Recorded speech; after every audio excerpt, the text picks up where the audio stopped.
Sinira ng Philippine National Police ang mahigit sa 16 milyong halaga ng marijuana matapos ang isinagawang eradication operation sa isang communal forest sa Kibungan, Benguet.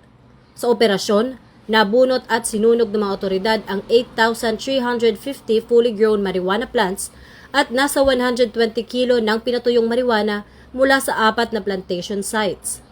Ayon kay Chief PNP, Police General Jose Melencio Nartates Jr., bahagi ito ng pinaigting na kampanya ng pulisya laban sa iligal na droga, kasabay ng patuloy na intelligence at on-ground operations upang matuntun at tuluyang masira ang mga plantasyon ng marijuana sa mga liblib na lugar.